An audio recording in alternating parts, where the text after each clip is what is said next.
Hey y'all, it's Elysia Marie, and you're watching Tea with Elysia Marie. Today's episode is called Divinely Divorced, The Healing, in which we talk about the healing journey from my surprise divorce. So go grab your coffee or your tea and come have a cup with me.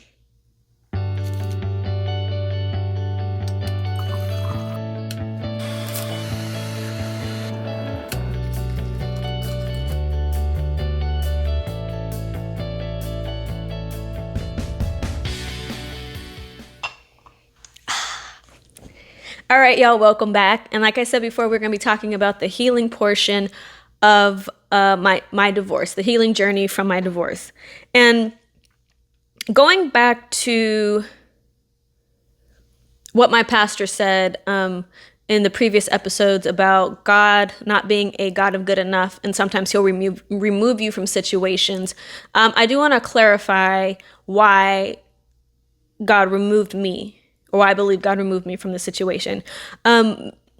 Because our marriage wasn't bad per se, and he wasn't a bad person. There was no abuse of any kind. We got along pretty well, but we were very much unequally yoked in pretty much every way that matters in a marriage. Spiritually, he was not a believer. He believed in God, but he was not a Christian. I knew that going into the relationship, but I thought, again, I could save him, that I could change him, that if I prayed hard enough and did all the things, that he would fully come to Christ. He was a good person, you know? He did not treat me badly. And sometimes you can't see it when you're in it. Because sometimes you just get so comfortable where you are that you think it's okay. And then you get out of it and you look back and you go, oh. So back to my story. So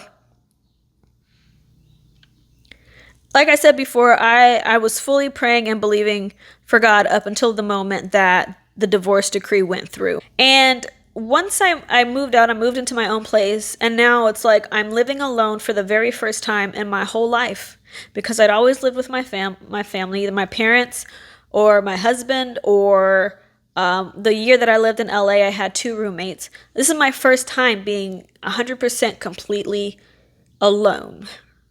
And that on its own was really hard for me to cope with, because it was I'd never experienced it before. There was always someone there or someone coming home. Something to bring up the monotony of me just, being here with my own thoughts and the sound of my own voice. And so now I have all this time and emptiness to just sit there and think about where I was, what I did. And I'll say that the devil was really just coming after my identity. You weren't even worth a goodbye. You weren't even worth fighting for. You weren't even worth, 12 years down the drain. He just walked away from you like you meant nothing to him. How do you reconcile that? And I felt for a long time, I was like, God, if he could just, and I can tell you, I prayed. I was like, Lord, please just let him come back and say, I'm sorry, or, an explanation. I felt like I really needed an explanation to move on. Right? And so in all this time and all this just aloneness, and it was like, and I was still seeking God and praying, and I was like, now my focus was, all right, I'm in this pain. How do I get through it? And I was praying, I was like, God, please just let me know how long it's going to be until I'm healed. How long is it going to be? But not even though just being healed, is because now I wanted something else, right? I said, if you didn't heal my marriage, if you didn't keep it from happening, Lord, can you bring him back, right? Can you save him, heal him, and bring him back so that we can reconcile? Because that's the next best thing, right? If he comes back, then it'll almost be like the divorce never happened. And I was like, maybe the divorce had to happen for him so that he can understand that he really needs God and that he was really better, like happier with me, right? And I'm just like begging and pleading God. And now I'm like, this is what I'm believing for. I am believing God to bring him back. I am believing God to save him and bring him back. And our relationship is going to be better and our marriage is going to be stronger. And this is just a phase that we have to go through to get to the next side. And that next side is going to be better. And so this is what my focus was for probably about a year, right? Praying and praying and praying and believing that God was going to save my husband and bring him back. And when I say that I was into it and that is what I was believing for, I had this ring that I was wearing on my ring finger because I was like, this is symbolizing that I'm believing God to bring him back. I had these purple lights on my balcony and I turned them on every light like I was keeping the lights on for him. And like now as I'm saying it, I feel so stupid. I feel like really ridiculous, but it was just like, no, he has to come back, right? God is not going to let me live in this shame and this embarrassment, right? And again, I still wasn't telling people what was happening. I had told my extended family by this time. And I don't think I even told them until 2 months after the divorce what had happened. Because I was still like, no, God is gonna fix this. God is gonna bring him back now. So I don't need to tell people. I don't have to tell my friends. I don't have to share my story. And I still was just in this place where it was like, don't talk about it. I couldn't even say the word ex-husband. I couldn't even call my ex-husband because I was like, no, I can't because he's coming back, And here's the thing. I was still in peace, right? But again, it was still a very painful place to be in the rejection, the aloneness, and the aloneness and the abandonment that I'm still, giving to God and praying with and dealing with and walking through my healing. Me wanting him to come back, I feel like in that time place is a very normal reaction for a divorce that I didn't want from somebody, for somebody that I loved so hard for such a long time. And it would be absolutely normal for me to want him to come back, for me to want him to get saved, for me to want us to reconcile. I was like, God, I don't want 3 husbands. I don't want to have to get married again. I don't want to have to get married a 3rd time and learn somebody else and get used to somebody else's mood and attitude and little things. What do you call them? Little quirks. I don't want to have to do that again. That's a lot of work. It's hard. It's a hard life out there, and I've realized that as I've started getting onto dating apps and stuff like that it's not a dating pool, it's a puddle. Anyway, but what I'm saying is that I was just telling God all the reasons why it was best for him to come back, It'd be less stressful. We already knew each other. It would be better this time around, still, God, you hate divorce. Why wouldn't you reconcile us? Wouldn't that be the best option to put the marriage back together again instead of having me start over with somebody new? And I'll tell you, just the thought of him with somebody new just was enough to send me through the roof, just send me in a downward spiral. Because even in peace, I was still in pain, right? Peace does not mean the absence of pain. And pain does not mean that there is no peace. Because the wound is still there until it's healed. And it didn't feel, for the longest time, it didn't feel like God was really doing anything. And there were times when I could see a little bit of growth, right? Over time, I stopped crying every day. And it was only like, you'd go for a couple, stop crying every day. And then it was just a couple times a week and then a couple times a month. And it was very slow and very gradual, right? just getting acclimated and used to my new life, my new normal, my new aloneness. I didn't think like I never had to get the gas or the power turned on or the water turned on. I never had to do any of that before, because either it was already done or someone else did it for me. So there were things that I was having to learn how to do, how to be an adult in a different kind of way. Now I had to take the trash out by myself. Now I had to kill the roaches and the spiders myself. That probably was the hardest thing to get used to. There was nobody to call when the monsters invaded, you know. And so I just spent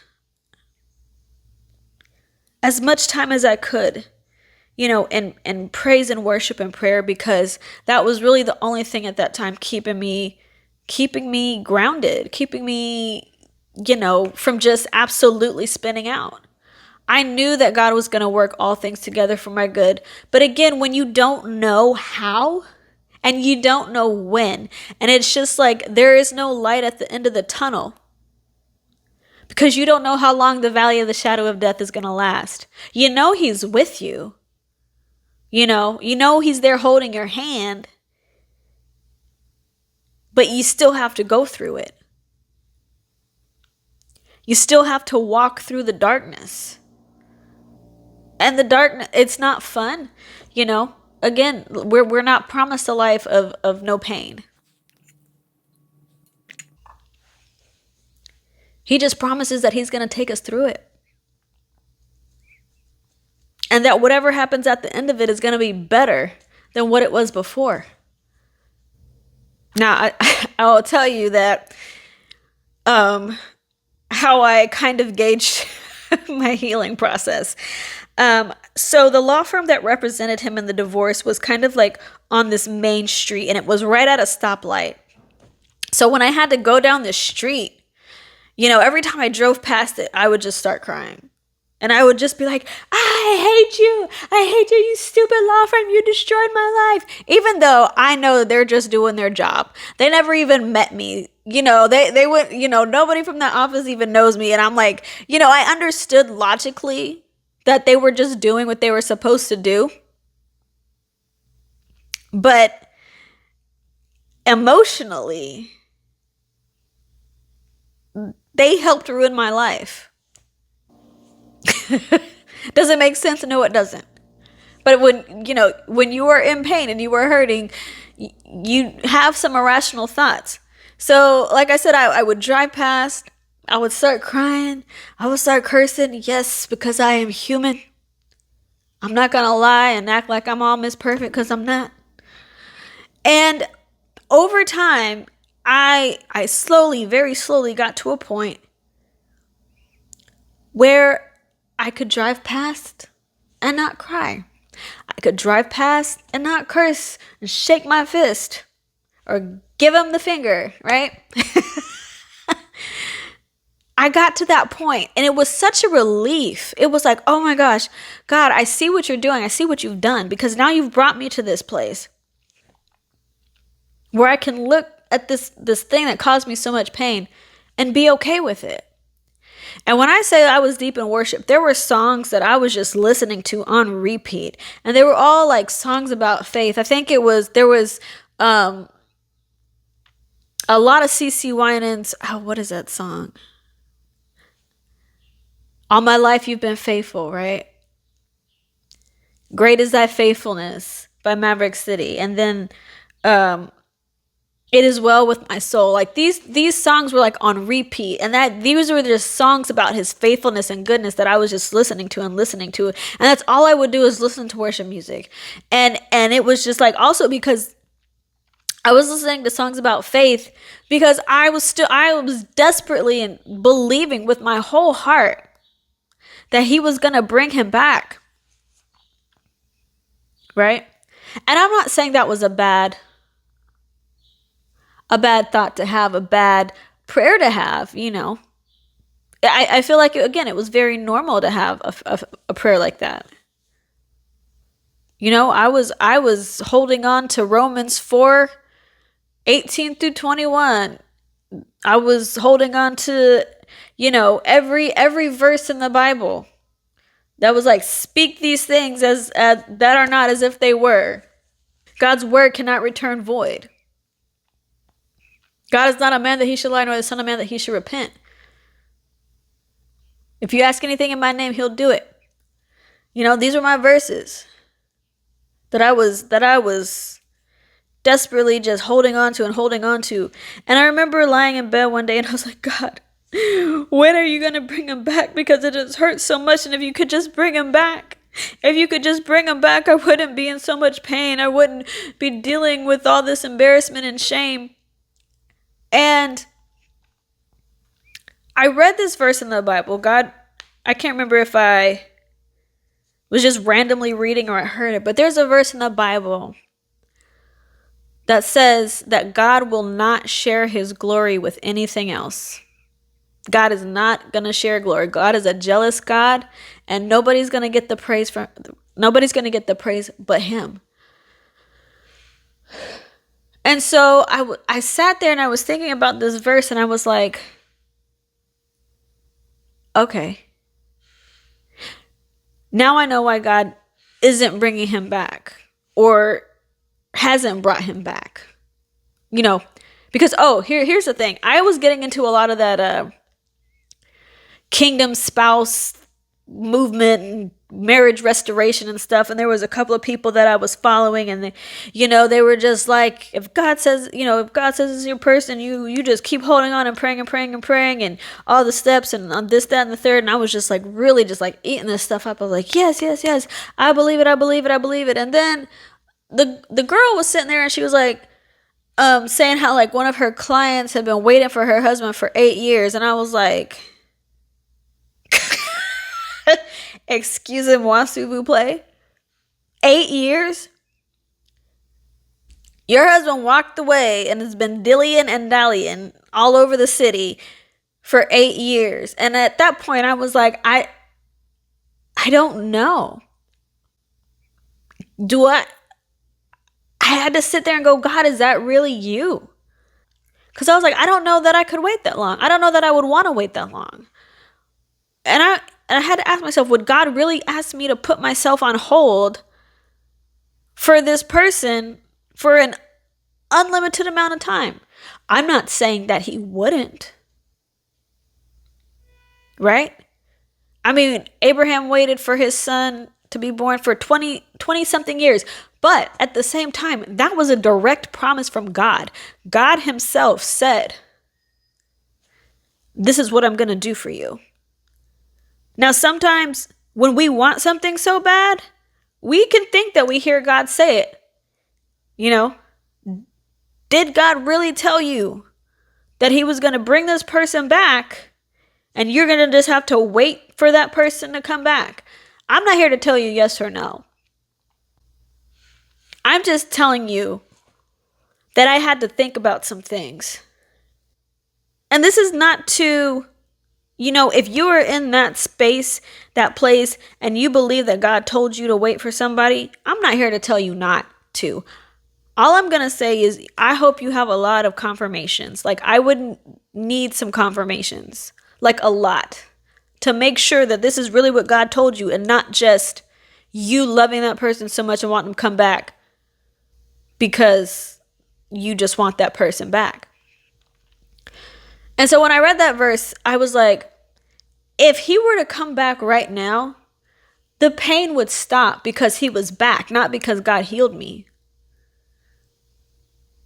The pain would stop. The embarrassment would stop. The shame would go away because he was back, not because I allowed God to heal me. And if God is not going to share his glory with anybody else, he's not bringing him back until I'm healed or at all. Because if I'm healed, it's not going to matter if he comes back or not. And I was like, I want that full healing. And a lot of times we don't wait for the healing. A lot of times we just want the pain to stop. And we try to numb ourselves with alcohol, sex, drugs, work, busyness, food. There's nothing wrong with eating a pan of cookies. Sometimes you need to do that. Sometimes the Lord gives you grace to eat a pan of cookies in one sitting. You know what I'm saying? And just for the record, the best way to get over somebody is not to get under somebody new. I'm just throwing that out there. Yeah, I said it. It is not. And I never understood how, especially like in Hollywood, you go from one relationship to the next, to the next, to the next, without any kind of gap in between. Like, where's the healing? If you're going from one person to the next person to the next person, when are you healing? When are you taking time to deal with what happened in the last relationship? When are you taking time to deal with the emotional baggage that you have from that last relationship so you don't bring it into the next one? Yeah, we want the pain to stop. But we have to go through it. And I'm not saying you just sit there and drown in sorrow and just walk around like a sad sack and, oh, woe is me. God just has me in this place because no. No. But what I'm saying is you allow him to do what he needs to do. That means we don't hide from the pain. When those painful memories come back up, I was really good at that. I would throw up walls left and right. Nah, I'm not doing it. Emotion, no, go away. Ha, ha. Block, block. No emotion for me. I still prefer it that way. I knew that I had to let God heal me or it was going to happen again. And like I said, I'm not trying to do no Children of Israel experience. I want the 11-day journey, not the 40-year journey.